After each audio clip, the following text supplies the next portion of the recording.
Voilà, monsieur le sous-préfet, merci de nous faire l'honneur de votre présence. Mesdames et messieurs les élus, chers collègues, les élus du conseil municipal des jeunes, un salut aussi particulier pour Florence Prunet, mon binôme au conseil départemental, celui également monsieur le curé, le père Johannes, qui est dans la salle, je l'ai vu entrer. Je salue également le père André Kerdal. André Kerdal, c'est un Brévelais de naissance, et il a fait en fait en quelque sorte un retour au bercail. Je lui souhaite la bienvenue chez lui, la bienvenue à Saint-Jean-de-Brévelais. Mesdames et messieurs les représentants des services de l'État, du conseil départemental, des pompiers, des gendarmes, mesdames et messieurs les directeurs d'établissement, directeurs d'entreprise et de services, mesdames et messieurs les présidentes et présidents d'associations, mesdames et messieurs les employés communaux, mesdames et messieurs, chers Brévelaises, chers Brévelais. Tout d'abord, et comme chaque année, je souhaite aborder ces vœux en ayant une pensée toute particulière pour les familles qui ont perdu un proche, un être cher. Donc, nous pensons en particulier cette année aux 23 familles de Brévelaises et Brévelais qui nous ont quittés en 2019. Nous pensons également à ceux qui souffrent de maladies, de solitude ou qui rencontrent des difficultés. Espérons que cette nouvelle année leur apportera du réconfort, de la joie et du bonheur. Je suis heureux de vous accueillir au nom du conseil municipal pour la traditionnelle cérémonie des vœux. Je vais essayer de faire court, concis. Les discours sont importants, ils sont nécessaires dans la fonction, mais ce sont les actes et les réalisations qui comptent. Nous allons donc principalement parler ce soir des actions et réalisations ainsi que des dossiers en cours. Mais avant cela, quelques mots quand même sur le contexte politique. Cette année 2019 qui vient de s'achever restera marquée par les manifestations des Gilets jaunes, bien sûr, mais aussi par l'opposition au projet de réforme des retraites. Mais également par ces jeunes qui, sur tous les continents, se sont mobilisés par milliers pour exprimer leur inquiétude sur l'avenir de notre planète, inquiétude sur le climat et surtout remise en cause de notre société et de notre façon de consommer. Les jeunes nous mettent face à nos responsabilités. Leur prise de conscience est précoce et même la reine d'Angleterre salue leur détermination. Les jeunes s'intéressent à notre planète, à ses habitants et à son avenir. Dans un tout autre registre, le monde rural a parfois tendance au pessimisme. Les métropoles sont souvent présentées comme attractives, et pourtant les grandes villes ne font pas tant rêver. Elles sont des destinations imposées par la présence d'emplois et par les facilités pour les familles avec enfants, mais le monde rural reste très demandé. Les Français sont satisfaits des communes rurales où la vie est plus paisible et le lien social plus fort. Les communes rurales ont de l'avenir. Et dans les communes rurales, le pouvoir local, celui du conseil municipal, reste important. Il est le seul encore proche des personnes dans une société mondialisée. Les communautés de communes qui devaient remplacer les communes s'éloignent des citoyens à chaque fois qu'elles grandissent. Et pourtant, c'est vrai, nous assistons depuis plusieurs années à un affaiblissement des communes et même à leur dissolution.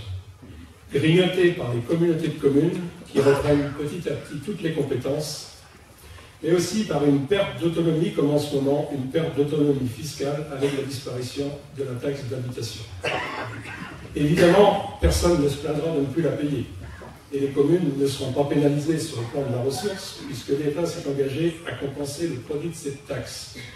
Mais les communes ne pourront plus décider des taux. Elles n'auront plus de levier pour ajuster leurs recettes, augmenter les impôts ou les diminuer, c'est aussi possible. Comme nous l'avons fait à Saint-Jean-de-Brévelais, une baisse du foncier bâti en 2018 et à nouveau en 2019. Les communes, je le disais, sont de moins en moins autonomes et de plus en plus dépendantes des dotations de l'État. C'est dommage. Mais la commune reste la collectivité préférée des Français. Elle n'est donc pas prête de disparaître. Les élus communaux sont toujours là, dans la proximité, pour écouter, rassurer, expliquer, concilier et surtout trouver des solutions et aussi se faire engueuler. Et le maire est en première ligne à portée d'engueulade, comme le dit si bien Gérard Larcher. C'est vrai qu'il n'est pas là pour dire oui à tout et dépenser l'argent public. Le maire n'est pas là simplement pour faire des discours, L'important, ce n'est pas de faire croire, mais c'est de faire et de bien faire. Un mot sur la communauté de communes. Nous sommes depuis 3 années maintenant membres de Centre Morbihan Communauté, né de la fusion des communautés de communes de Beau, Locminé et Saint-Jean, et formé de 18 communes.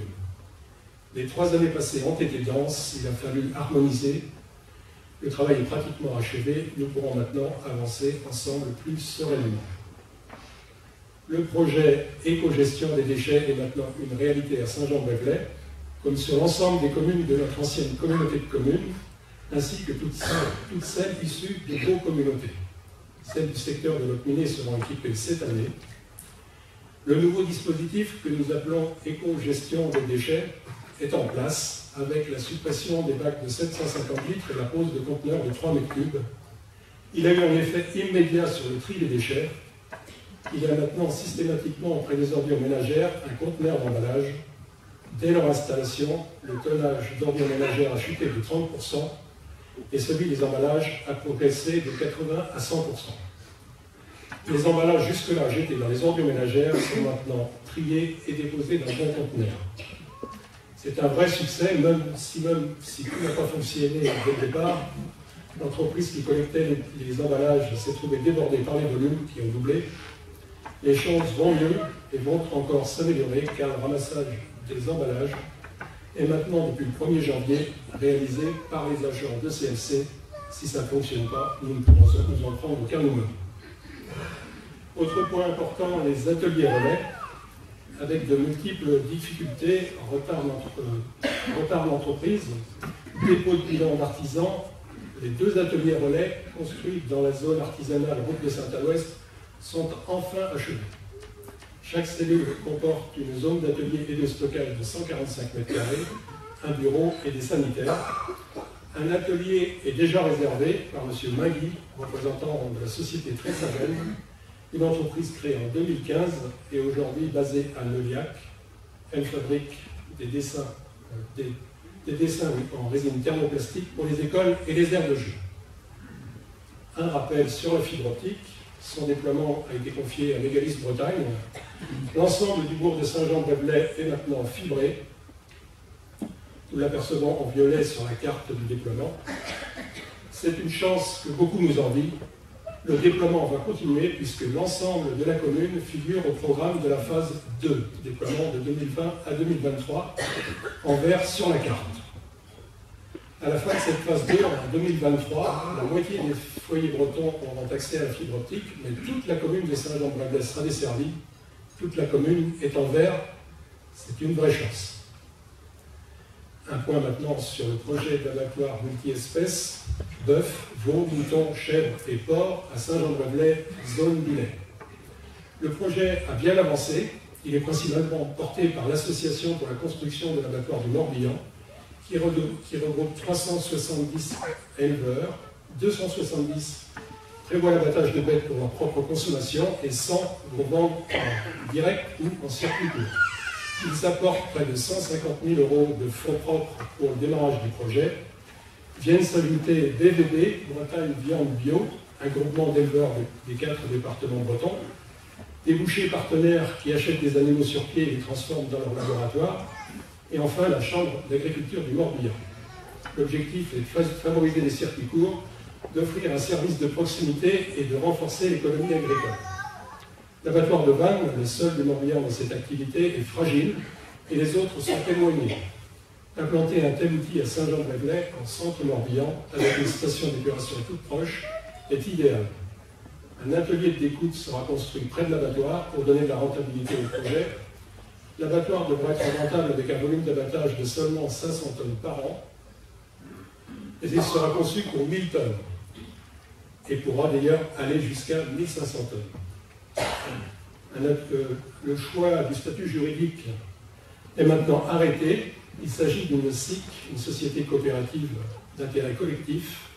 Les partenaires sont l'État, la région et les communautés de communes, et pas seulement Centre Morbihan Communauté, car il s'agit d'un projet départemental.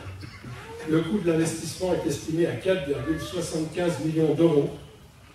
2,5 millions d'euros pour le bâtiment de 1500 m² et 2,25 millions d'euros pour les équipements de process. Nous sommes tous convaincus de l'utilité de cet outil pour le développement de l'économie locale. Il devrait employer 4 à 5 personnes au démarrage et 11 personnes lorsque le tonnage atteindra les 1000 tonnes. Reste maintenant à obtenir les accords bancaires, les confirmations de subventions, les autorisations administratives et à lancer des appels d'offres. Les travaux pourraient démarrer mi-2021 pour une mise en service un an plus tard, mi-2022. Un mot sur le lycée horticole du Suillot. Avec au total 1114 jeunes scolarisés sur Saint-Jean, 330 dans les écoles, 674 dans les 2 collèges et 110 au lycée du Suillot, nous pouvons dire que notre commune est une terre de formation. Et je ne parle pas de l'école départementale du permis de chasser qui est installée à Gouémaïr. Le lycée, qui était au départ essentiellement horticole, s'est diversifié. 4 formations sont maintenant assurées. Le bac pro production horticole, le bac pro aménagement paysager, le CAP fleuriste et le CAP service à la personne et vente en espace rural. Madame Valérie Lepage, la directrice, après avoir créé le CAP service à la personne, a le projet bien avancé d'ouvrir une nouvelle formation à la rentrée de septembre, une mention complémentaire au service à la personne, formation professionnelle pratique, sans cours théorique, pour les jeunes déjà titulaires du CAP. Elle vise à mieux préparer leur entrée dans la vie active. Le lycée est aussi maintenant associé à la Chambre d'agriculture pour la formation professionnelle des adultes. Depuis la fermeture du centre de formation de Kerdel en Crédin, la formation pratique de maraîcher bio est assurée au Suillot. Le lycée s'est aussi développé sur le plan immobilier avec la construction en 2019 de 2 nouveaux bâtiments modulaires, un pour les vestiaires et sanitaires et l'autre pour 2 nouvelles salles de classe. Le lycée du Suillot continue sa mutation. Il reste fragile compte tenu de sa taille, mais la directrice fait un gros travail pour assurer sa pérennité. Transport vers Vannes. Depuis le 2 septembre, la desserte Saint-Jean-Vannes en bus Breisgau est passée de 2 à 6 allers-retours. C'est une bonne nouvelle pour nous. 2 € de ticket et donc 4 € l'aller-retour. L'arrêt de bus est maintenant situé sur la place du Général de Gaulle. Autre point, la démolition de l'ancienne station de pompage d'eau à Kenouette. La station, qui se trouve à la limite de la commune de Colbeau, a longtemps été exploitée par la SOR. Elle a été démolie par son nouveau propriétaire. Le site était dangereux et souvent visité. Il ne reste quasiment plus rien. Les jeunes Brévelais ont du talent. Darik Cordinier, 23 ans, coiffeur, il a participé en 2019 au concours national pour la sélection au championnat du monde.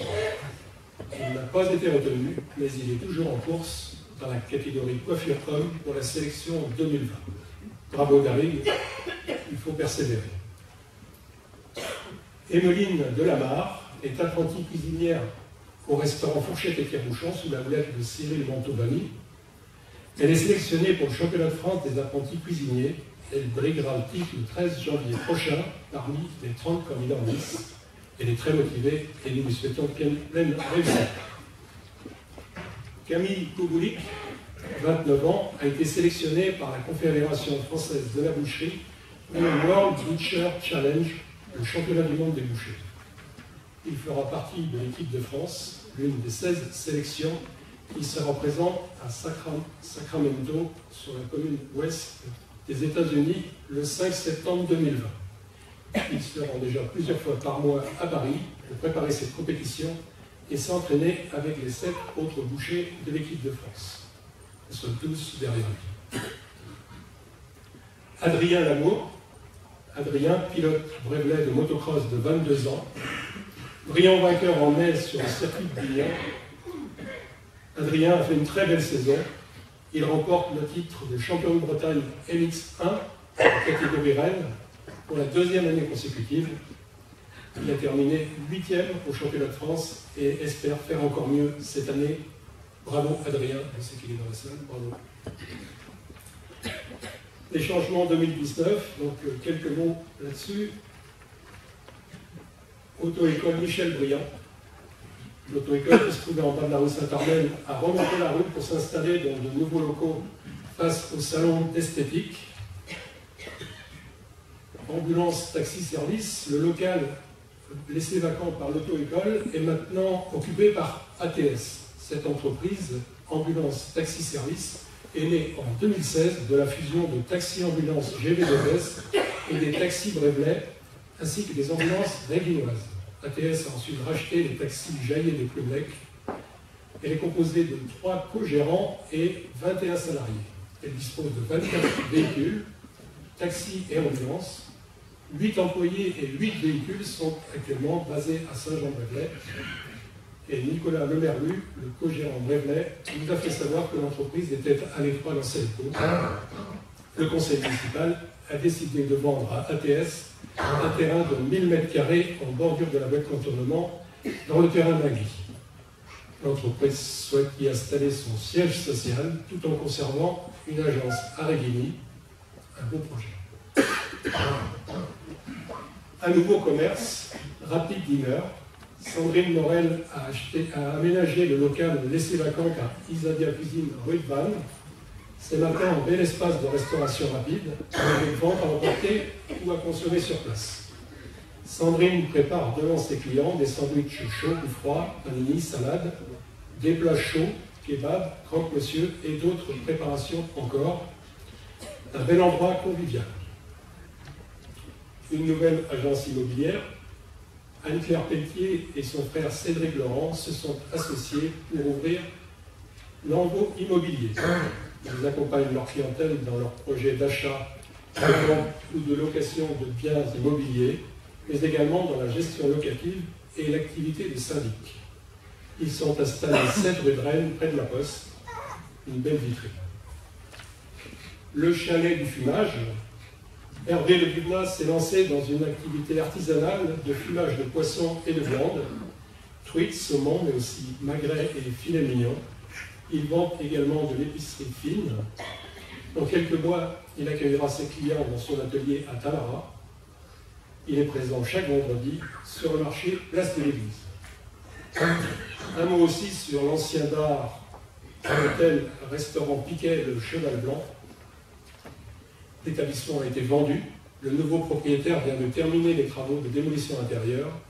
Il va maintenant aménager 8 logements, mais il conservera un espace en rez-de-chaussée pour une activité commerciale. Les ouvertures seront remplacées dans les semaines qui viennent. Quelques chiffres pour terminer 2019.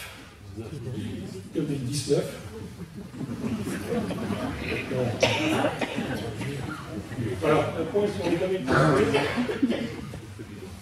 17 permis de construire de l'hiver 2019, dont 6 pour de nouvelles habitations. C'est assez peu, mais essentiellement lié au manque de terrain constructible disponible. Et j'espère que les choses vont changer. Un point sur l'état civil. 27 naissances en 2019, et cette année encore, la nature fait bien les choses. 13 filles et 14 garçons. Et pour la petite histoire, les 8 premières naissances à Saint-Jean-de-Lez, c'était 8 garçons. Eh bien, il a fallu attendre les 3 dernières naissances, c'était 3 filles, et ils ont presque rattrapé le retard. Et c'est quand même assez stupéfiant. Et je vous l'ai dit l'an dernier, si on fait un bilan sur 15 ans, on est à 50-50. C'est extraordinaire. Donc 27 naissances, 9 mariages et 23 décès, une année dans la moyenne. Avec 27 naissances et 23 décès, nous enregistrons un solde positif de 4 habitants. Les chiffres INSEE de la population viennent d'arriver. Notre population totale passe de 2903 à 2920 habitants et 2789 pour la population municipale, celle qui compte pour les dotations. Il s'agit d'une estimation. Un recensement aura lieu cette année du 16 janvier au 15 février. Les agents recenseurs sont maintenant recrutés. Nous vous demandons de leur réserver un bon accueil. Passons maintenant aux réalisations 2019. Et je commence par la numérotation des villages. un travail de fourmi qui vient tout juste d'être terminé sur la partie nord de la commune, donc au nord de la rivière Laclais. Il reste à chacun à poser sa plaque. Une opération qui va rendre bien des services, en particulier aux services d'urgence, aux livraisons et aussi cette année pour le recensement. Construction d'un abri pour le matériel de la commune sur le nouveau site du service technique rue des Peupliers. Deux nouveaux locaux de stockage à la métairie. Nous avons ajouté deux locaux dans le prolongement de la buvette du stade. Ils sont mis à disposition des clubs de football et des urinoirs seront rajoutés au bout du bâtiment, bien utile près du jardin. Mise en place d'un radar pédagogique en route de Colbeau pour inciter à réduire sa vitesse à l'entrée du bourg. Sonorisation du bourg, nous avons installé un nouveau réseau qui fonctionne depuis mi-décembre, et diffuse de la musique pendant ces fêtes de fin d'année. Le bourg est aussi doté de bornes Wi-Fi pour l'accès à Internet, un service apprécié des gens de passage et des jeunes également. Mise en place d'une araignée d'une hauteur de 6 mètres sur le parcours de santé, un jeu qui apprécie aussi les enfants, enfin, surtout les enfants, et qui permet aux familles de découvrir le parcours de santé rue de Bellevue. Il y a des grands aussi sur la rivière. Dans l'église, rénovation du tableau Donation du Rosaire, inscrit à l'inventaire du patrimoine de la commune. Vous voyez avant, après, avant, après. C'est mieux quand même après. La Vierge remet le rosaire dans le grand chapelet à Saint-Dominique, reconnaissable à son habit de dominicain, tunique blanche et scapulaire noire, mais aussi à la présence à ses pieds d'un chien tenant dans sa gueule un flambeau. Attribut discret que l'on distingue beaucoup mieux maintenant. Il vient de retrouver sa place dans le baptistère de l'église. Coût de la restauration de la toile et du cadre par des entreprises agréées, 8 682 €, subventionnés à 75%, 50% par le département et 25% par la DRAC. Réalisation de 2 fresques, la première à l'initiative du Conseil municipal des jeunes Brévelais, le CMJB, réalisée à la métairie par les jeunes de Saint-Jean, très réussie. La seconde sur la station d'épuration, peinte par Stéphane Etienne de Luron Déco de Bignan, réalisée en partenariat avec la société SOR, exploitant la station. Les 2 espèces animales, l'outre et martin pêcheur, sont présentes sur la commune et sensibles à la qualité de l'eau. Acquisition foncière. Préemption Le Boucher. Nous avons préempté sur ce terrain, je disais tout à l'heure, c'est sur ce terrain-là, pas sur la parcelle d'avant, puisque le propriétaire, l'agriculteur est dans la salle, hein, s'il la prend ici. Donc on a préempté sur ce terrain-là, rue de Buléon, décideur qui a fait du bruit, mais aujourd'hui, tout le monde s'y retrouve, les conteneurs sont posés et il reste des places de parking pour les commerces. Les surfaces constructives sont nombreuses, mais les surfaces disponibles à la vente sont rares. La rétention foncière est un vrai problème. Nous cherchons depuis plusieurs années à acquérir des terrains pour permettre le développement de la commune, construire de nouveaux équipements publics et des lotissements. Nous avons bien avancé en 2019 sur ce sujet avec la procédure d'acquisition de la grande parcelle rue de Rennes face au cimetière. J'en reparlerai tout à l'heure. Mais aussi avec l'acquisition de plusieurs petites parcelles en plein centre-bourg. Rue du Borig, une parcelle de 935 m². Rue du Cognel, une parcelle de 756 m².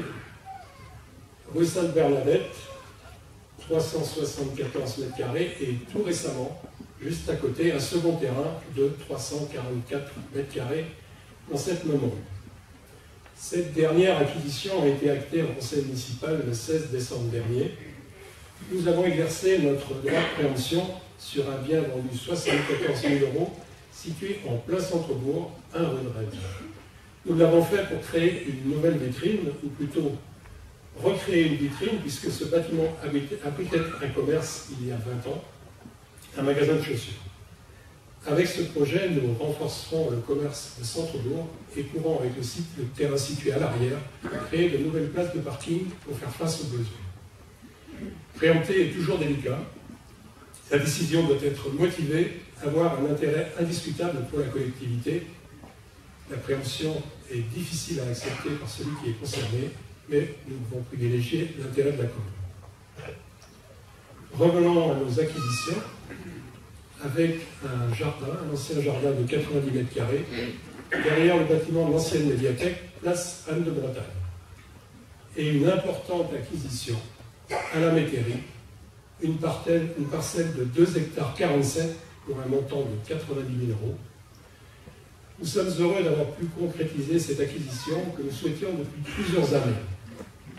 Cette parcelle jouxte un terrain de 7700 cm² que nous avions acheté il y a une dizaine d'années. Elle borde aussi le centre de secours et le terrain de football. Nous sommes maintenant propriétaires de l'ensemble du foncier de ce secteur. Nous pourrons agrandir le centre de secours si nécessaire et aussi construire de nouveaux équipements, j'y reviendrai. Nous avons aussi fait une belle acquisition du côté du Moustoir, dans le domaine du patrimoine et du loisir, avec l'achat du terrain sur lequel se trouve le dolmen de Rocoquette, la roche du Vieux-Bois, un magnifique mégalithe. Le conseil municipal a finalement décidé d'acheter l'ensemble du bois pour faire à tous les bricoleurs.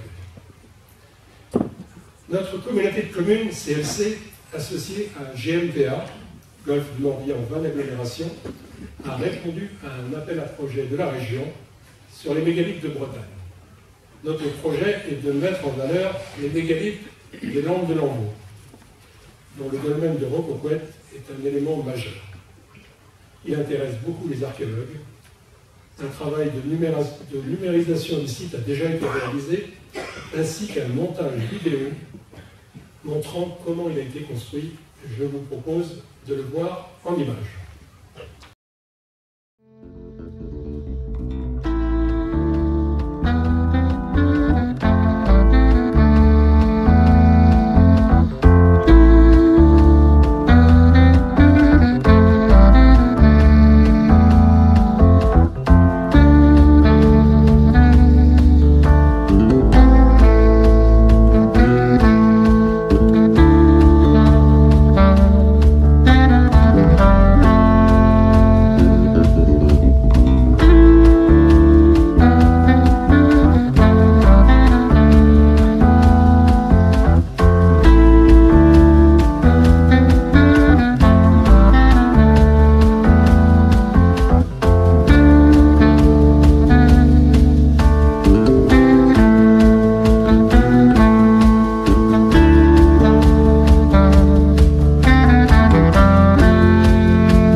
Voilà, j'espère que cette vidéo vous donnera envie d'aller voir ce magnifique mégalithe. Vous avez vu, l'ancêtre était capable de casser des pierres d'1,50 m d'épaisseur. Je ne sais pas comment il faisait, mais vraiment très fort. Voilà, toujours réalisation 2019 avec le lavoir communal. Il a été reconstruit à l'identique et en chaîne. Il a simplement été rehaussé de 80 cm pour permettre aux piétons de passer sous la toiture. La passerelle a été retirée et le bassin sera bientôt remis en eau. Il reste quelques travaux, en particulier le dallage. L'aménagement de la rue de la Croix des Victimes, de la Croix jusqu'à la rue Joseph-Le Baillon, avec des trottoirs élargis et la création d'un rond-point qui fluidifie et sécurise la circulation et permet l'accès des piétons au pôle santé. Des travaux importants avec notamment l'effacement des réseaux électriques et la pose d'un nouvel éclairage public. Plus généralement, ces travaux embellissent cette entrée du centre-bourg. À noter que nous avons aussi rehaussé le monument de la Croix des Victimes, ce qui permet aujourd'hui de découvrir la gravure qui avait disparu sous terre et qui nous rappelle qu'un incendie s'est déclaré le 28 avril 1901 dans la ferme qui se trouvait là et que 9 hommes y ont péri, 7 militaires qui devaient passer la nuit dans le grenier, ainsi qu'un gendarme et un cultivateur venus lutter contre le feu. L'inscription sera prochainement repeinte. Autre petite histoire, le monument de pierre placé près de la fontaine, que nous avons décidé d'installer à proximité du rond-point, est en fait le clocheton de l'ancienne chapelle Saint-Armel qui se trouvait autrefois sur la place de l'église. Nous l'avons récupéré sur la fontaine aux chiens, que personne ne remarquait de l'autre côté de la rue. Une belle remise en valeur de cet élément de notre patrimoine. La voie qui traverse le pôle santé, la rue de Beverley, est maintenant à sens unique de la rue Joseph-Le-Bayon jusqu'au nouveau rond-point. Cela permet de rediriger les automobilistes qui sortent du pôle santé vers le centre-bourg. Réaménagement de la rue Thierry-Vaux, avec création d'un trottoir, la continuité piétonne entre le quartier de Bellevue et les établissements scolaires de Kerfrollo est maintenant assurée. On enchaîne avec la voirie communale. Chaque année, nous consacrons 156 000 € TTC à l'entretien de la voirie. Pour 2019, rue des Lavandières, la rue du Moulin du Lait, la route de Kerboil au Moulin d'Hilary, la route de Kerguillerme à Kermans, la route du Cosquer, la route de Petit-Kermorvan et du Grand Brénolot. Il y en a là pour les petits et pour les grands. Nous sommes toujours dans les réalisations 2019, les locaux médicaux locatifs.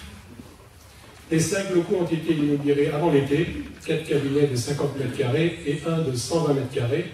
3 sont maintenant loués au docteur Diana Lamassanou, chirurgien dentiste, à madame Mireille Arbé, orthophoniste, et à monsieur Jocelyn Bellard-Duplantis, pédicure podologue. Les 2 autres locaux sont clos et couverts. Les travaux d'aménagement intérieur devraient démarrer dans quelques semaines. Les marchés sont attribués. Le coût de ces 5 cabinets, études, travaux, voirie, parking, éclairage public, 707 000 € hors taxes. Subvention 125 000 € du département et les loyers qui permettront de financer les travaux. Construction de la salle Édouard Aguès avec l'espace jeune à l'étage. Donc, petit retour en arrière pour vous montrer la rue de Rennes il y a quelques années. Nous avons démoli le premier bâtiment de l'ancienne école Notre-Dame, ainsi que le deuxième. Le troisième a été démoli et la façade reconstruite à l'identique à l'emplacement du premier.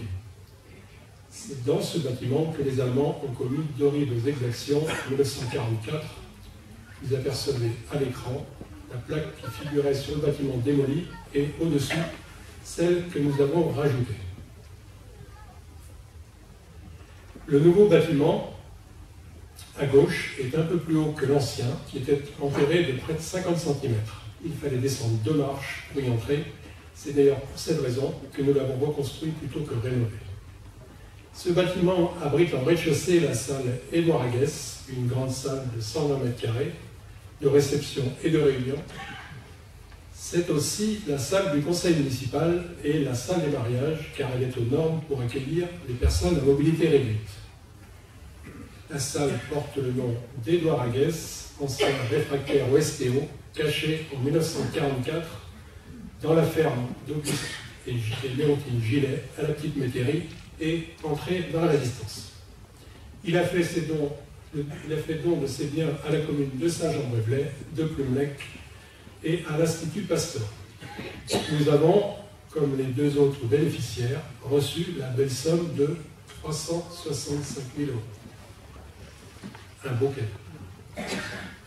À l'étage, 2 salles d'activité pour les jeunes et les associations. Nous y avons créé l'espace jeune. Et depuis l'été dernier, les 11-17 ans y sont accueillis par Marie Mourier, animatrice jeunesse embauchée par la commune. un nouvel espace qui connaît un beau succès. Derrière le bâtiment, un espace surélevé sert de scène pour les spectacles, ici lors de l'inauguration.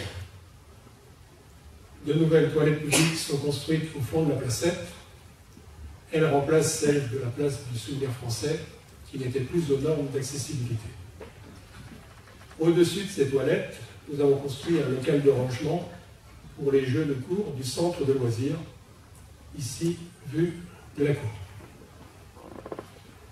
Subventionné, le coût de cet ensemble est de 652 600 €, subventionné à 63%, 211 500 € d'aide de l'État sur 2 années, 65 000 de la région et 132 000 du département. Il reste donc 37% à la charge de la commune, c'est-à-dire 244 200 €. Jetons maintenant un œil derrière la mairie. La construction de la salle à caisse nous a conduit à augmenter le nombre de places de stationnement. Nous avons donc démoli derrière la mairie les préaux, toilettes et autres locaux de l'ancienne école publique qui se trouvait là il y a plus de 50 ans. L'espace est maintenant libre pour le stationnement. La place du Général de Gaulle, elle a été remaniée dans sa totalité. Le mur démonté et reculé de plusieurs mètres pour permettre la circulation des cars dans le virage. Un escalier créé pour l'accès à la rue. Un trottoir aménagé de l'autre côté. Des plantations refaites, arbres et parterres. Un nouvel éclairage, la rue élargie et l'accès au cimetière sécurisé. La place est maintenant plus fonctionnelle, plus moderne et plus agréable. L'arrêt de bus est maintenant aux normes et nous avons rajouté un abri pour les 2 roues. Enfin, la stèle, qui rappelle qu'il s'agit de la place du Général de Gaulle, est à nouveau en place.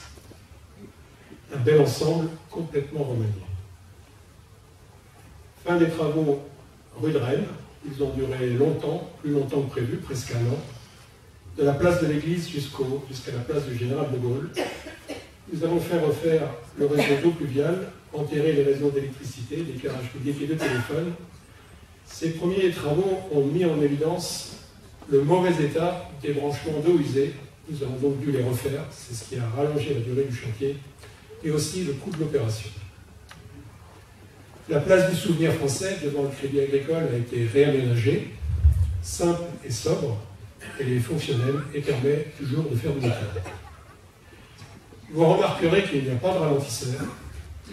La largeur de la rue de Rennes a été ramenée à 5 mètres pour réduire la vitesse et pour avoir des trottoirs plus larges. Mettre des ralentisseurs, c'est inciter les automobilistes à emprunter le contournement. Ce n'est pas bon pour le commerce de centre-bourg. Les plantations ont été réalisées par les employés communaux pour agrémenter la rue. Coût du projet, rue de Rennes et place du Général de Gaulle, 635 000 € hors taxe, 23% de subvention.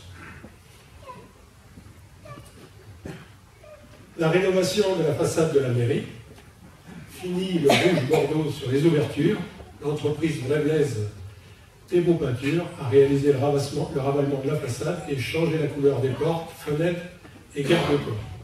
Du beau travail. Nous avons rajouté les portions de ruban bleu-blanc-rouge, rappelant la présence des bâtiments publics, couleur que nous avons reprise sur la salle Édouard Aguès, annexe de la mairie. Tout cela forme un ensemble homogène, donnant de la couleur et de la modernité à ces lieux. Passons maintenant à l'ancienne médiathèque, face à l'église. Nous aurions pu vendre, mais nous avons souhaité maintenir une vitrine au rez-de-chaussée. Nous avons rénové l'ensemble du bâtiment. Les travaux démarrés il y a 1 an sont pratiquement terminés. Au premier étage, un appartement T3 avec une très grande terrasse, que l'on voit bien maintenant sur la photo, exposé plein sud. Au 2e étage, 2 autres logements, un autre T3 avec une terrasse également, et 2 chambres en duplex, et un T1, un T1 avec vue sur la place de l'église. L'extension en pignon abrite l'escalier qui dessert les appartements aux étages. Il a un aspect contemporain, conformément aux exigences de l'architecte des Bâtiments de France, qui ne voulait pas de faux anciens. il reste à poser les habillages extérieurs pour cette nouvelle partie. Un restaurant ouvrira au rez-de-chaussée en mars prochain. Les gérants, tous deux très expérimentés, proposeront des menus pour les ouvriers et employés en semaine et des plats plus élaborés le week-end.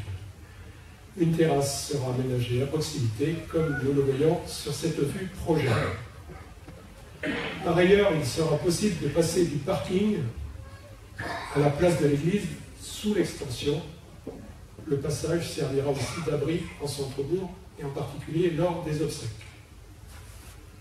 Coût du projet 743 000 € hors taxe avec 35% de subvention de l'État, de la région et du département.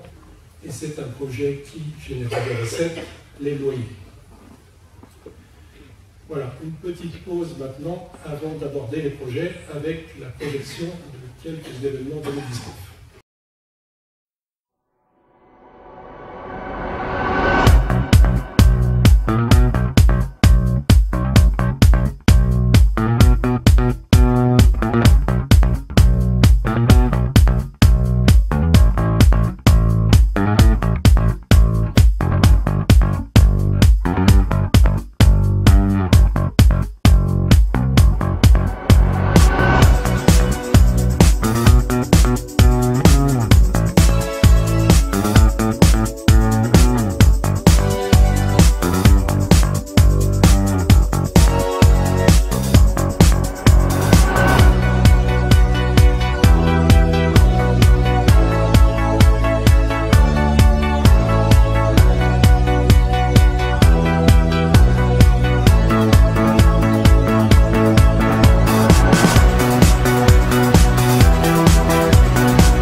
Un point maintenant sur les projets.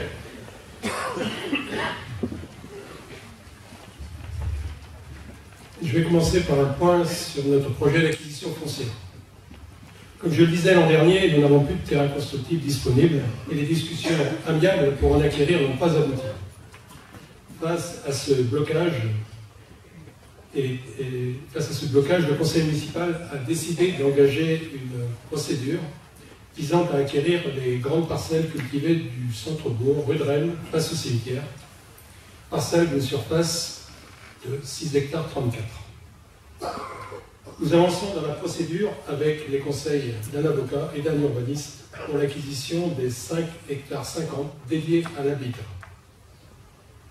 Les 3 emplacements réservés au PLU pour des équipements publics sont sortis du périmètre car ils ne sont pas destinés à l'habitation et n'entrent donc pas dans le cadre de la procédure en cours. Le projet est arrêté, il est composé d'un lotissement de 76 lots qui sera réalisé en plusieurs tranches. L'enquête publique portant sur ce projet est terminée depuis le 16 décembre. Nous attendons l'avis du commissaire enquêteur dans les tout prochains jours. Affaire à suivre. Le PLU, notre plan local d'urbanisme, a été approuvé en décembre 2007, il y a donc 12 ans. Nous travaillons depuis plus d'1 an sur un nouveau document. Les études ont bien avancé. Le PADD, c'est-à-dire le projet d'aménagement et de développement durable, en définissant les grands principes, est maintenant rédigé. L'étendue des surfaces constructibles est déterminée par les services de l'État pour les 15 années qui viennent. Ceci se base sur les éléments de croissance démographique et le niveau de densification défini dans le SCOT, le schéma de cohérence territoriale. Pour notre commune, une croissance de population de 1% et une densité d'au moins 14 logements à l'hectare, c'est-à-dire des terrains de 550 m² en moyenne. Nous savons déjà que nous disposerons de moins de surface constructive dans le nouveau PLU que dans l'ancien, et plus rien dans le bourg. En résumé, il faudra construire dans le bourg, et plus rien, en dehors du bourg. Et il faudra donc construire dans le bourg sur des surfaces plus réduites pour limiter la consommation foncière et préserver les terres agricoles. Par ailleurs, nous allons aussi devoir régler le problème concernant l'Intermarché. Aujourd'hui, le magasin ne dispose plus des moyens nécessaires pour lutter contre ses concurrents, les autres supermarchés. Il est donc important de lui donner la possibilité de se moderniser et de s'agrandir pour rester attractif. Je préfère que les gens d'ici, et pas seulement de Saint-Jean-de-Brévelay, puissent aller au supermarché près de chez eux, plutôt que de devoir aller à Vannes ou à Le Clunet. Le nouveau PLU devrait être validé avant l'été. L'Atlas de la biodiversité communale. La préservation de la biodiversité est l'affaire de tous. C'est un enjeu planétaire et la responsabilité éthique de chacun. Dans la continuité du PLU, le conseil municipal a décidé de créer un ABC, un Atlas de la biodiversité communale, document déjà réalisé dans plusieurs communes nord-viennaises du littoral, mais aucun encore en rural. Ce projet permettra de réaliser un inventaire scientifique de la faune et de la flore, de cartographier les habitats et de définir des pistes d'action pour favoriser le maintien de la diversité des espèces animales et végétales. Notre objectif est de rassembler autour de la création de cet atlas, de mettre autour de la table toutes les bonnes volontés, les élus, les acteurs socio-professionnels, les citoyens, grands et petits. Le document est non prescriptif, donc aucune obligation. Chacun sera libre de faire ou de ne pas faire. Le sujet a fait débat au conseil municipal, un débat intéressant, qui avait toute sa place, mais un débat qui a finalement porté davantage sur le coût du projet et sa perception que sur le projet en lui-même, tout le monde s'accordant à dire que c'est un sujet important. C'est le bureau d'études TBM Environnement qui a été retenu pour 30 520 € hors taxe, subventionné à 70%, donc d'un coût pour la commune inférieur à 10 000 €, réparti sur 3 exercices budgétaires. Il y aura aussi un emploi en service civique pour suivre le dossier et réaliser les animations. Ce n'est pas rien, mais cela reste raisonnable pour un projet qui, je l'espère, conduira à rapprocher les gens plutôt que les diviser. il faut rassurer, nous sommes dans un pays de liberté, personne ne sera obligé, mais chacun à son niveau pourra agir. Un tout autre sujet, l'émetteur Orange du Bon Secours. L'an dernier, je vous annonçais l'implantation d'un nouveau pylône près des réservoirs d'eau de Bon Secours. Le sujet est toujours d'actualité, mais a été revu pour des raisons techniques. Le pylône sera finalement implanté derrière les réservoirs. Il a fallu refaire tout le dossier. L'éclairage du terrain de football du Borig. Les entraînements ont lieu généralement sur le terrain éclairé de la métairie, mais les équipes sont nombreuses. Nous allons donc également éclairer le terrain du Borig. Le coût de l'éclairage est réduit depuis l'arrivée des lampes LED économes en énergie. Les travaux devraient déjà être terminés, mais ils n'ont toujours pas commencé, car les engins de terrassement ne peuvent pénétrer sur les terrains en raison des intempéries. Construction de trottoirs rue de Vannes et la Batte. Les travaux annoncés l'an dernier ont pris du retard, mais ils ne sont pas oubliés. Étude du réaménagement de la rue du Magloin. C'est une rue très fréquentée, sans cheminement piéton. Le revêtement de chaussée est très dégradé. Le refaire sans réaménager la rue la rendrait plus dangereuse encore pour les piétons. Nous avons décidé de lancer une étude dans le but de réaménager la rue dans toute sa longueur, de la rue de Vannes jusqu'à la rue des Garennes. Aménagement de la rue de la Croix des Victimes. Les travaux de sécurisation de cette rue débuteront en mars, du magasin Intermarché jusqu'au pont sur le Lay. La largeur de la rue sera réduite et un cheminement piéton et vélo sera aménagé. L'éclairage sera amélioré, tout cela pour sécuriser les déplacements vers la zone du Lay, qui compte plus de 600 emplois, et pour embellir cette entrée de rue. Construction d'une nouvelle cuisine à l'école Pauline Victor. La cuisine actuelle n'est plus aux normes. Nous avons décidé de la refaire entièrement. La surface de la cuisine actuelle est de 79 m² en blanc sur l'écran. La nouvelle, avec l'extension, fera 123 m². Les études sont terminées. Nous allons maintenant passer aux appels d'offres. Et les travaux ont démarré cette année. La cuisine sera démolie. Les repas seront donc fabriqués pendant plusieurs mois par une entreprise prestataire. Avec cette nouvelle cuisine, nous garderons la maîtrise de la fabrication des repas et de l'approvisionnement des produits, avec la possibilité de favoriser les circuits courts et d'augmenter la part du bio et du local dans les repas. Coût estimé des études et travaux de la cuisine et des salles de restaurant, 700 000 €. Une grosse dépense imposée par l'évolution des normes. L'épicerie sociale du Secours catholique, actuellement à Quirigo. Nous devons les déplacer car les locaux ne sont plus adaptés et nous allons nous séparer de ce bâtiment. Nous allons réaménager les anciens locaux des services techniques, place de la Croix des Victimes, pour y installer l'épicerie.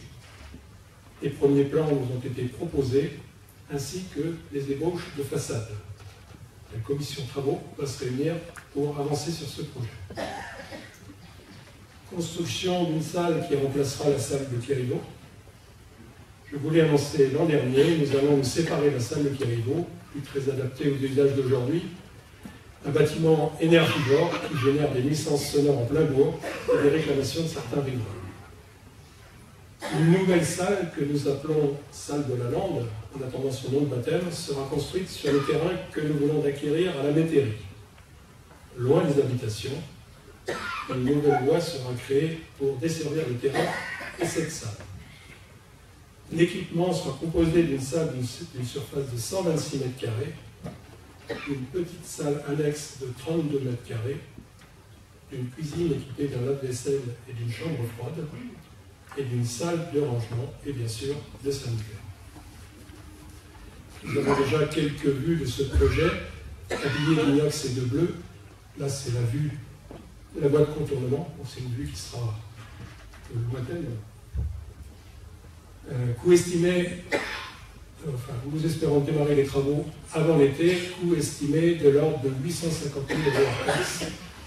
Nous pensons ensuite vendre la salle de Quirigo et le produit de la vente nous aidera à financer ce projet. Étude de la construction d'une salle de gymnastique.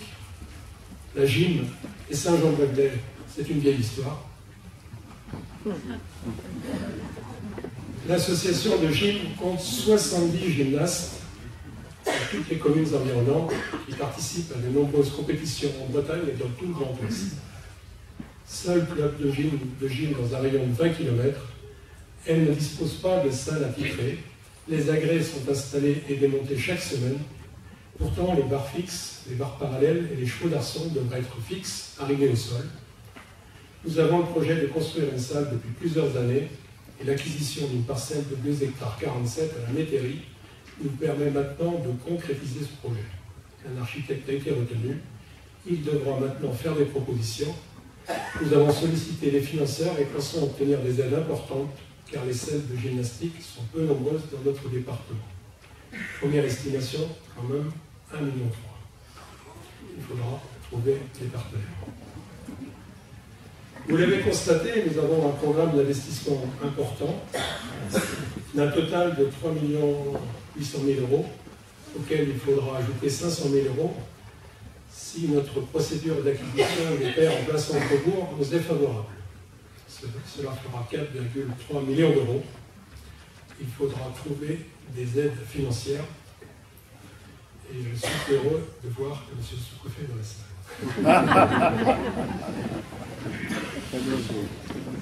Voilà, la courbe des remboursements montre que nos annuités sont peu élevées. Donc elles sont pour cette année de 96 000 €. L'an prochain, ça sera 76 000 € et ça va continuer de diminuer. Le capital restendu au 1er janvier 2020 est de 735 970 €. Notre capacité de désendettement est de l'ordre d'une année. En clair, cela veut dire que nous pourrions rembourser notre dette en une seule année si nous y consacrions toutes nos ressources. Cet indicateur est à mon sens celui qui illustre le mieux l'état de santé des finances d'une commune. Nous sommes donc à une année, 1,15 l'an dernier. La moyenne des communes de même strate, c'est-à-dire les communes de 2000 à 3500 habitants, est de 4,1 années. Et on considère qu'en dessous de 7 années, une collectivité est encore en bonne santé financière. Nous n'avons pas prévu d'emprunter, mais il sera toujours possible de le faire, et c'est normal d'emprunter pour l'acquisition de terrains que nous allons viabiliser et ensuite revendre. Toujours côté finances, je vous rappelle que nous avons décidé en 2018 de baisser le taux de la taxe sur le foncier bâti de 0,2 points, ce qui correspond à une baisse de 1,13%. Nous allons à nouveau baisser ce taux en 2019 de 0,2 points, qui correspond cette fois à une baisse de 1,4%. 2 baisses consécutives du taux communal viennent compenser la hausse de cette taxe par CMC. Nous avons ainsi évité un prélèvement supplémentaire aux contribuables de Brévelay. Nous l'avons fait à Saint-Jean-de-Brévelay, mais nous ne sommes pas nombreux à l'avoir fait. Nous pouvons dire que notre commune est en bonne santé financière. Pour terminer, un grand merci aux adjoints et à toute l'équipe municipale. Nous avons eu des débats intéressants, des échanges constructifs. Le mandat s'achève. Vous avez, pendant ces 6 années, avec vos personnalités et vos sensibilités différentes, contribué à développer l'attractivité de notre commune, à améliorer les services rendus à la population. Votre avis et vos conseils ont été précieux pour faire avancer la commune. Merci encore. Remerciements également au Conseil municipal des jeunes qui a bien travaillé, qui a mené de nombreuses actions avec, entre autres, la création de la charte du jeune citoyen et aussi la très belle fresque peinte à la Métairie. Bravo à nos jeunes qui s'investissent. Un merci aussi pour le personnel communal, une belle équipe qui bosse, qui fait du bon travail, de vrais professionnels compétents dans leur domaine d'activité et qui travaillent dans un bon esprit avec efficacité. Oui, une belle équipe qui tourne, ça fait plaisir. Je sais pouvoir compter sur eux, et c'est important. Très sincèrement, merci et bravo. Remerciements aussi aux nombreux bénévoles en action, partout et toute l'année, qui animent notre commune, la font vivre, mettent du lien social. Merci aux présidents et présidents de ces associations qui prennent des responsabilités. Merci à tous les gens qui nous rendent la vie plus agréable. Bravo et mille merci. Et bien sûr, n'oubliez pas nos sapeurs-pompiers, tous volontaires, disponibles et compétents. Voilà, il me reste à vous souhaiter à toutes et à tous une bonne et heureuse année 2020 et bien sûr une bonne santé. Prenez bien soin de vous. Bonne soirée. Je suis fier d'être brevet.